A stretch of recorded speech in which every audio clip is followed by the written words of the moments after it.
Hi, everyone. Welcome to this week's episode. I'm so excited to be back recording. I have been a little bit under the weather, so if my voice sounds a little off still, that is why. But I'm excited today to be talking a little bit about how to prepare yourself for the new year with your social media. So, this is kind of the point in the year when realtors check out because now Thanksgiving has passed and now we're kind of like riding a wave for the rest of 2022 because, you kind of don't want to work, but it's really important to remember, obviously, that real estate is like a long-term thing. So a client that you get today, you may not even be able to put them under contract for like another month and then not close for a month after that. So I always think it's really important with your real estate, business to be working in quarters where you're working for the 3 months. So today the work you're doing is for 3 months from now. And I treat social media pretty much the same because, as you know, I'm a big believer that social media is a long-term game and it is not all about the short-term wins. So today we're going to be really talking about how to set yourself up for success in the new year as you're starting to set goals and plan and kind of just reevaluate where you were this year. And not to say that you weren't successful or you didn't reach your goals, but there's always room for improvement. And that's really important to note in social media as well, that there's always room for growth. And with something like social media that's constantly changing, it's really important to keep, current and go with the flow. I am not a go with the flow kind of girly. If you hear that audio, there's like, but what time does the flow start? That's me because I am so type A that it's really hard sometimes for me to adapt quickly to the changes in social media because I don't want to. I'm not a big change girly. And for me, it's hard. And I know there's a lot of you out there that I'm sure are the same, and you feel like you're constantly spinning on the hamster wheel with everything that changes on Facebook and Instagram and TikTok and, Twitter and all of these platforms that you're like, how do I stay up with the times? That makes me sound really old. I don't know what it is. The thought of turning 32 next year kind of just like is a lot more for me than turning 30. And I don't know why, but I digress. Like I said, you really want to use this time to really plan and adapt and decide where you want to be next year, because this is the time to do that. So we're going to kind of go through some things, not a new year, new you kind of a thing, but more of like new year, new goals, new intentions, new confidence. I don't know, whatever makes you feel good with your social media. Remember, you are a realtor first. Social media is secondary.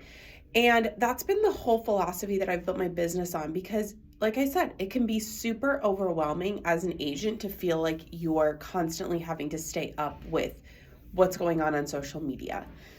So number one, and it's actually the first thing that I do with any of my social media clients, it's telling them to set an intention. What is your intention for your social media?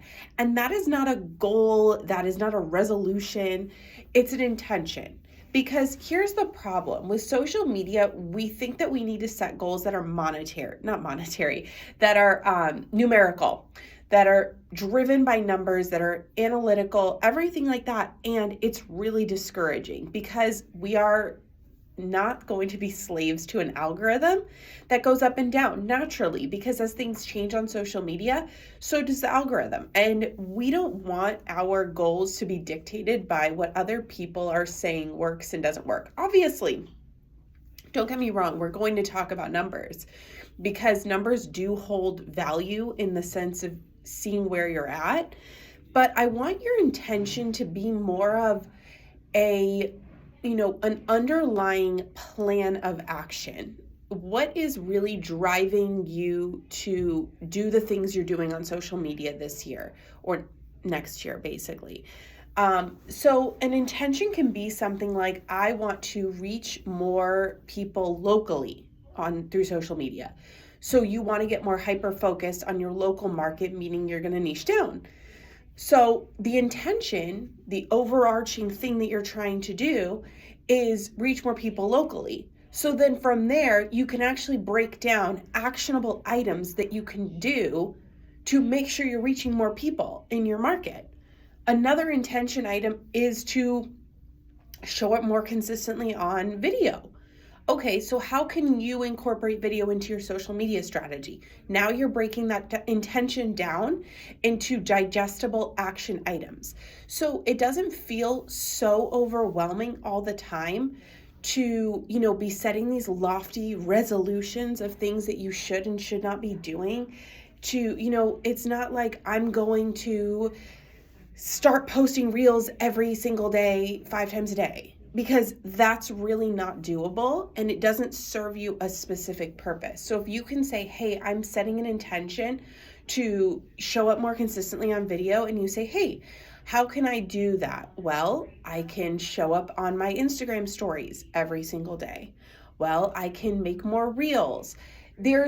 It's a different way to do it, because then you feel like, oh my gosh, I have a plan, but it doesn't feel like it's weighing me down. Because the problem with resolutions is that you have these resolutions that you give up within a month. And that's, I think, statistically where they say like 80 to 90% of people give up within the first month of January on their resolutions. And we don't want that. We want an intention, because intentions are, there's something that you can actually tangibly work towards that doesn't feel like you're killing yourself to reach it.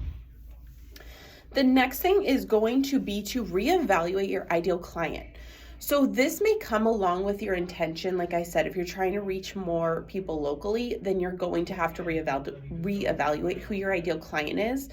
But I think it's really important anyway to do that on your social media. I say to do it at least twice a year. So the beginning of the year is a really good place to start doing that, or, now when you have more time. But it's really going through and deciding who is the person I'm trying to speak to on social media. Again, I use that analogy about casting too wide of a net. You have to think about when someone's scrolling on social media, they're scrolling as a one person. They're not watching you on, at a conference. They're trying to build a connection with you through your social media, talking to them as a one person situation. So I want you to think about, when you are posting, when you are writing captions, when you are filming videos, who is that person you are talking to? That is your ideal client. So I want you to break down, where does this person live? Obviously, you want them to live in the market that you work in, duh. And then, how old is this person? Do they have kids? Are they married? Do they have pets? What are their hobbies? What are their goals? What's their occupation? Any of these things can really help to inform how you're creating content, because it's how you're showing up for that person. Because you also, even more importantly than any sort of demographics or anything like that, but it's, what are their needs? What are their struggles? How are you helping to fulfill that? So as an agent, if your, primary target is someone who's renting a house, who maybe is growing a family, just got married, has multiple dogs, wants room for them, you're going to create content that suits that person, instead of, just throwing spaghetti at the wall. Again, weirdest phrase ever, but it's more of, again, intentionality in saying, okay, this person's struggles are feeling like they can't afford to buy anymore, that the prices are too high, that they can't afford, the interest rates right now, that you have to brainstorm all of the solutions to their problems. And that's your real estate based content. Let's say your ideal client might be a mom who has a growing family, who, they want to maybe buy their next home. This is not their forever home. So they're ready to, expand into that next home of theirs. and they want to know great places to live. What is the lifestyle like in the areas that you work in? That's the kind of stuff. Then you're going to be talking about the events. You're going to be talking about the parks, the activities, things for them to do. Therefore, you're serving the whole person versus just the person who's going to buy or sell. So that's a really important thing to note when you're focusing on your ideal client, is getting super duper freaking specific on what that person's needs are and how are you the one that's going to offer them value. That's not just statistics and that's not just market updates, but tangible things that are going to actually help build that know, like, and trust factor with you versus someone else. And that's where, knowing that person inside and out is so important. And for me, that's been an integral part of my business, is I know who that person is. I know who I'm talking to. I know who you are out there. That was very creepy. That sounds like something my 4-year-old would say. But honestly, that's true. I know who my audience is. I know the person, and I know how to speak to them because it makes them feel seen, heard, and understood. And if at any point during my podcast episodes you're shaking your head and you're like, yes, I needed to hear that, it's because I knew you needed to hear that. And I'm telling you because I know you. And that's how I want you to feel about the person you're talking to on social media, because you need to be focusing on one person versus 55 people. And it makes it a lot easier to create content that way. The next thing is going to be to check your analytics, but not die by them. It's really hard sometimes to not get driven so heavily by numbers. I'm a really high C on the DISC profile. So for me, I thrive on numbers, analytics, things like that are tangible that I can see. But we have to remember on social media, with the way that things are, it ebbs and flows. You will have really great weeks and you will have really crappy weeks, and that is totally fine. It has taken me a really long time to get to that point, but I want you to check your analytics and I want you to evaluate things like who is your audience. That's where I want your focus. So piggybacking off of knowing your ideal client, it's knowing your audience. What is the percentage of females versus males that follow you? What is the age demographic? Where do they live? Start to do that, because then that can also help your ideal client, because it can see, okay, who am I targeting? Who's actually getting my content?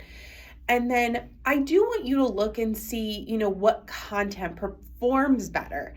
Not necessarily like views and things like that, because not all metrics are measurable, honestly, because so often the metrics that really matter you can't measure them. And Instagram's not telling you those metrics that actually matter. Like the person that, watches your posts, but doesn't actually do anything, but still is getting value. And down the road, they're going to think of you because they're already following you and content is already being shown to them. Just because they're not liking, commenting, saving, or sharing doesn't mean that they're not consuming your content. That's the hard part, is that it's really hard to measure that. If someone's not engaging, doesn't mean the content is not engaging for them. So I want you to look at the posts that perform best, because on Instagram, on TikTok, on Facebook, you can look and see which content's getting the most saves, the most shares, the most comments, the most views. Start to look at that and see if there's any trends or patterns. If there's topics that you get more engagement on, make content about those topics. If you see that there's, certain calls to action that you're using that seem to be working the most, do that. You have to just start to look for patterns versus focus heavily on, the highs and lows, because your views do not, equal your value as a person. And that's a really hard place to be. Like I said, it's a really up and down place, especially as you're, really pouring yourself into social media. It can be really detrimental to get so hung up on views that you feel like that. So the next thing you're going to want to do, and probably the most important, is to step out of your comfort zone, because we all get really comfortable in social media. We like what we like, we do what we do, we just check a box. And then we were like, okay, that's good. We copied and pasted our content for today. We pressed publish. We're good. We did it. We did it, everyone. And it's not that easy, because how can you grow if you're not doing more, if you're not implementing new things, if you're not trying new things? We talked about it. Social media is constantly changing. If I would have never 2.5 years ago, almost, 2.5 years ago at this point, implemented Reels, I would have never, ever grown the way that I do. And Reels have become such an integral part of my business, but I was like, no, I'm not doing Reels because it's like TikTok and I'm not that person. I'm not the dancing, I'm not the jumping. But you know what, you guys, I literally started filming Reels of my outfits at 6.5 months pregnant in 2020, jumping, sweating in my house with my ring light, changing outfits, doing the thing. And I just jumped into it. And obviously my Reels have now morphed, but if I would have never jumped in, part of my business wouldn't even exist. And who thought that I would ever be doing video anyway? Because if you took a class of mine back in like 2017, 2018, I was like, you will never catch me making videos. It's horrific. I hate myself on video. And I'm still not like, I don't love watching myself on video, but have I gotten more accustomed to it? Absolutely. But it's because I stepped out of my comfort zone. So I want you to think of the things that you've been saying, no, I'm not going to do, whether that be video, whether that be Reels, whether that be TikTok, whether that be YouTube, whatever those things that you feel like have been nagging you in the back of your head for the last year, for the last 3 months, the last 6 months, whatever. I want you to think about how you should be incorporating those things in your business on social media in 2023 or now. Just start now. And think about where you could be in a year because you did that. Because here's the thing about social media. And one of the things I teach that is so, so, so important, I couldn't even add enough so's. You do not know who needs to hear what you are putting out there. And you will never know who you can reach if you're not doing it. Because you can't ever just gauge and say, okay, well, I know that nobody's going to want to hear this. No, you can't ever say that, because even if a video gets 10 views over the course of a week and you're like, that was garbage and I can't believe I even posted that, it was so bad.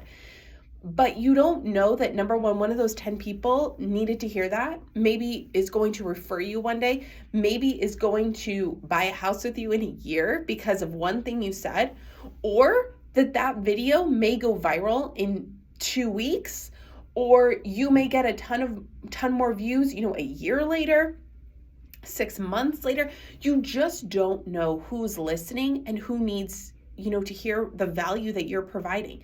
By you not stepping out of your comfort zone, you are doing a potential client a disservice. And you are in a service-based business. I know you are listening because you are a good freaking agent and you are in this business to serve people. So by you sitting in your shell and being like, well, I'm not gonna, show up on Reels because it's embarrassing and I don't want to be judged and whatever. No, think about the people who need to hear that message from you and need to hear, who you are, because you could be the perfect agent for them to help them get out of, the rut that they've been living in, where they're like, I'm just going to keep paying rent because it's easier. But they don't know there's another way because they've never heard it from someone like you. So while you're sitting there feeling like, oh my gosh, I can't press post because this is so embarrassing and I don't look great and I just don't feel good and this is not for me. No, you're for you. Someone needs to hear from you. So I want you to really reevaluate the things that you've been putting off and learn how to step outside of your comfort zone. And it is not freaking easy, you guys. It is not easy to step out of your comfort zone to gain that confidence. But confidence comes from trial and error. You have to just show the F up. And I hope I guess I can't censor that because it's my own podcast, but you need to show up, because here's the thing, you showing up means someone else gets to hear from you. And if you don't show up, they don't get to hear from you. They don't get impacted by you. They don't know your value. If I would have never made this podcast, I don't know how many people I wouldn't have been able to impact. I'm at almost 400 listens, which is like a big freaking deal for me. I know it's like, it seems like a small number for someone, but to think that 400 times someone pressed play to hear from me is a really big freaking deal. And whether you're getting 1 view or 5 views or 15 million views, someone pressed play and listened to you because they needed to hear from you. And I don't care if they listened to you and they were making fun of you and whatever, because I'm sure people listen to make fun of me, and I do not care anymore, because there are so many people out there, or one person out there, who needs to hear from me and is glad I pressed record today. So I want you to really reevaluate that coming into the new year on how you can show the F up on your social media, because someone needs to hear from you. So let's do a little recap. Set your intention this year. What is your goal? Like I said, I like the word intention a lot better. Reevaluate your ideal client. Who is that person that you are talking to one-to-one through your social media? Check your analytics, but don't die by them. Don't use those as your only metric of success, because you showing up is a metric of success. And step out of your freaking comfort zone and show up for your potential clients, because they're out there and they're waiting to hear from you. I hope this helped today, and I can't wait to talk to you in the next episode.